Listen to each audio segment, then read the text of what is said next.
boo xam ne groupe bi ñuy tuddee G7 moo ko gàlloo te li tax mu gàlloo ko aussi du ñoom syndicat yooyu ñoo waxtaan seen biir ba tuddee seen bopp G7 mais yéen enseignants yi ci élection yoo xam ne syndicats yi ñoo ko demandé yéen enseignants yi yéen a voté pour juróom-ñaari syndicats yooyu ci 32 syndicats yu demoon ci élection yi loolu aussi day jar ñu koy leeral léeg-léeg pour ñuy fàttalikuwaat lan moo indi G7 bi ñu demee ci élection yooyu juróom-ñaari syndicats yooyu mooy yi ngeen voteel ba ñu am droit am devoiru di toog ak gouvernement bi di discuter ak moom ci wàllu njàng ak njàngale lu jëm ci carrière enseignant yi lu jëm ci suñu système éducatif noonu la ñuy def ba mu gën a ñoŋ loolu dañ koy fàttali pour histoire bañ ñoo dab du ñu wax ne lii lu tax wax leen kon ba ñu xam li ko indi groupe boobu bi mu sosoo ci volonté enseignant yépp loolu moo indi ñu am di organiser ay xeex ngir jot suñuy àq ngir jot suñuy droit xeex yooyu ñu doon xeex yépp aussi dañ ko doon organiser ci chaque organisation désigner benn membre ci moom bu ñuy tuddee membre comité scientifique comité boobu di daje bu ñu jàppee ne daje jot na def ay proposition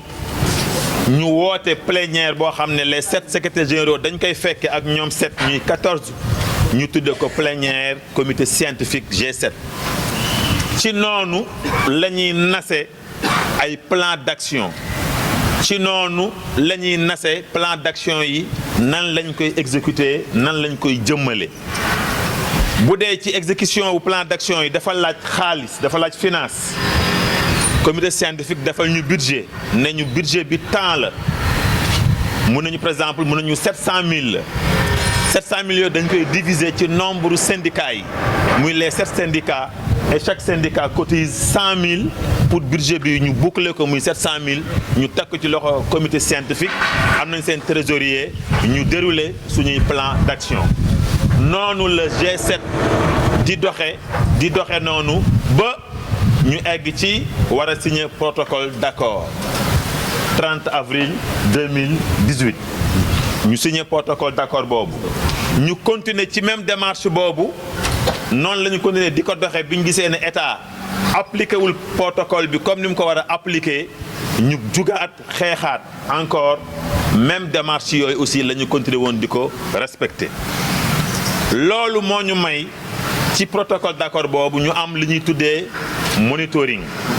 ñu am aussi li ñuy tuddee ay rencontres sectorielles avec les ministères yi nga xam ne ku ci nekk am nga ay points yu la concerne ci protocole d'accord bi chaque weer ñu daje ak benn ministre ci ministre yooyu mu wax ñu fan la toll ci points yi ko concerné bu ñu demee 3 mois après ñu dajale ministères yëpp ak premier ministre ñu def li ñuy tuddee monitoring noonu lañ ko doxalee di ko doxalee noonu ba premier ministre boobu jóge fi ñu jox monitoring bi Cheikh Kanté mu doxal tuuti ñu jële ko ci moom jox ko Mariama Sarr donc logique boobu mi doon doxee dafa nekkoon benn point benn article ci protocole d'accord bi mooy noonu la ñu war a suivre protocole d'accord bi benn par benn point par point ba au plus tard le 31 décembre 2021 moo doon délai bi nga xam ne ci la lépp waroon a jeex avant date boobu ñu gis ne état am na ci benn point rek bu mu appliqué à 100% mooy augmentation indemnité de logement bi jëlee ko 60000 yóbbu ko 100000 donc 40000 francs de plus moom 40000 yooyu mu fay ko ci 3 échéances yaakaar naa yéen a ngi koy fàttaliku. à part point boobu amul benn point bu ci état respecté échéancier bi nga xam ne moom la ñu tegoon mais nag yeneen point yi ci toppoon bu ci nekk. état def na ci ay jéego mais amu ci benn bu mu réaliser à 100% mais bu ci nekk def na ci ay jéego dématérialisation fonction publique éducation ak yenn ak urbanisme ak yenn ministères yi ku ci nekk am na effort yoo def ci point yooyu mais amu ci benn boo appliqué à 100%. mu am ñaari point yoo xam ne moom defu ci dara du tout defu ci dara mooy système de rémunération bi ak corps des administrateurs scolaires ñaari point yooyu ci point yi la bokkoon mais defu ci dara bi ñu jugaatee di ko fàttali ci monitoring bi ci la commencé ñoom ne liggéey nañu ci benn étude boo xam ne wax na ci loolu système de rémunération bi étude bi pare mu woo les syndicats mooy G7 ñu def ak ñoom ñaar ba ñetti partage ci résultat wu étude boobu foofu la yam ci partage bi ak ñun mais ba léegi jëmmalagu ci dara ñu continuer aussi def pression ci ñoom mais ñun ñu gis ne lay bi ñuy jox mooy lii buñ ko bëggee appliquer du mën a yem ci enseignants yi mais fonctionnaire u Sénégal yépp lay laawaale te loolu dafa laaj xalaat dafa laaj mobiliser ay fonds yoo xam ne buñ ko commencé appliquer vraiment duñ ci dellu ginnaaw et puis aussi suñu kees aussi duñu daanu ñu ne leen nag la ñun suñu bopp G7 ñu ne comme lay boobu la état di teg toujours te muy revendication boo xam ne ñun dañu yéwén moo tax ñu yaatal ko noonu léegi kon ñun nañu dellu siwaat ci suñu bopp ñun corps enseignants yi ñu ne kon léegi application bi ñun nañ ñu ko defal suñu yoon ci ñeneen ñi parce que ñeneen ñi ay centrale ñoo waroon a revendiquer loolu pour ñoom centrale yi yan jox nañu defuñu ko kon ñun enseignants aussi ñun nañu appliquer affaire bi ci ñun enseignants yi loolu moo indi suñu dernier monitoring ak état avant bon naa ko tuddee scission naa ko tuddee leneen mais avant ñu am yeneen ñaari syndicats yuy génn def plan d'action monitoring boobu biñ ko daje nañu ñun 7 syndicats yi ak ministre de fonction publique ba 20 heures ñu tasaaroo dem ñibbi 21 heures 22 heures la ñu am information ci réseaux sociaux yi que ne parmi les syndicats du G7 am na benn syndicat boo xam ne suba dafa am plan d'action bu muy déroulé loolu ñun biñ ko yégee gëmuñu ko parce que juróomi at ñuy dox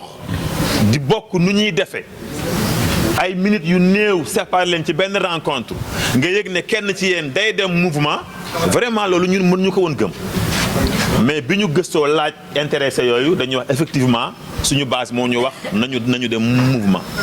kooku loolu mën ci moom ñaanal ko yàlla may ko réussite mais vraiment bu dee yow aussi am nga base am nga structure yoo xam ne moo la tax a nekk li nga nekk waroo nangu ñu lay diri ci loo xam ne vraiment yëguloo tiniloo lii moo indi benn ci syndicat wu G7 yi dem mouvement te ñu ne ñu toog te ñu demuñu ak moom ñu dawal ñaari fan avant plan d'action bi di jeex beneen syndicat ci biir G7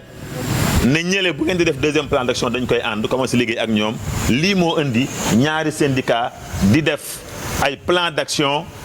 te yeneen 5 syndicats yi bañ a ànd ak ñoom lii dama koy wax pour histoire parce que am na ay commentaires yu bari yu ci am ay wax yu bari yu ci am yoo xam ne yaakaar naa tungu ne du teew ñuy nataal nii la mbir mi demee donc dañu am droit da ngeen a am droit pour am information pour xam ne noonu la mbir mi demee léegi nag aussi ngeen bàyyi xel ne